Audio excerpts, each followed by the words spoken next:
काही लोकांना माझ्याबद्दलची काही अफवा पसरवल्या जातो, परंतु अफवा कारखान्यासाठी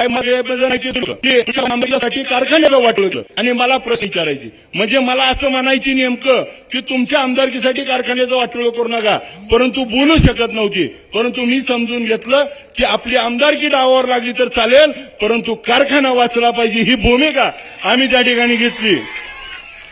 आज त्या भूमिकेतनं साहेब आम्ही त्या ठिकाणी आज आपल्याला माहिती आहे साहेब, तिकडून मला तिकीट सुद्धा जाहीर होतं.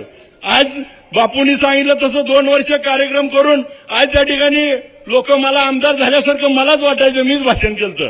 परंतु त्या भूमिकेपेक्षा महत्वाची भूमिका ज्या सभासदांनी साहेब मला निवडून दिलं, मी कोणत्याही पक्षाचा नसताना त्या सभासदाशी प्रामाणिक राहणं ही या काळातली गरज होती आणि आम्ही ते काम आज त्या ठिकाणी करतोय की माझ्या सभासदाला त्या ठिकाणी जो दिलेला निवडणुकीमध्ये शब्द आहे तो मी आज पूर्ण केला पाहिजे. नाहीतर मी निवडणुकीमध्ये जी शब्द दिले होते 5 वर्षामध्ये कारखान्याला साहेब त्या ठिकाणी चांगले दिवस येतील.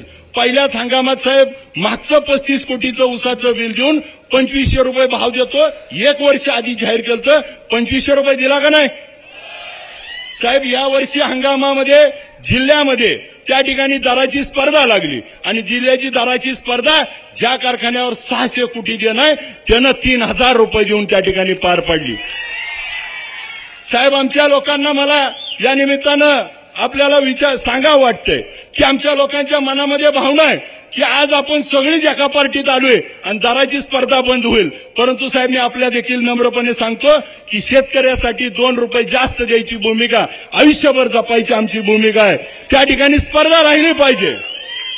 साहेब आपण राज्य आहात, आमच्या शेतकरी सभासदाच्या मनामध्ये नेहमी एक गोष्ट येते की आमचा काटाच हाणला जातो, आज त्या ठिकाणी बोललं जात नाही आणि कारखान्याचा चेअरमन तर कधीच बोलत नाही.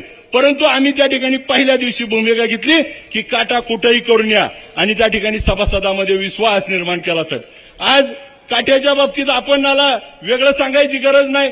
आज पुढच्या काळामध्ये सरकार आपण त्या ठिकाणी जर त्याचं योग्य नियोजन केलं तर शेतकऱ्याची फसवणूक होती का नाही माहित नाही, परंतु शेतकऱ्याच्या मनामध्ये त्या ठिकाणी त्या ठिकाणी शेतकऱ्याचा विश्वास हा त्या ठिकाणी वाढेल, कारखाना वाढेल. त्या ठिकाणी साहेब हे कारखाना चालवत असताना मी या निमित्तानं आपल्याला माझ्या सभासदांना भेटल्यानंतर एवढंच सांगितलं, आज आपण 3000 रुपये भाव दिलाय, पुढच्या वर्षी 3500 रुपये भाव द्यायचा आहे.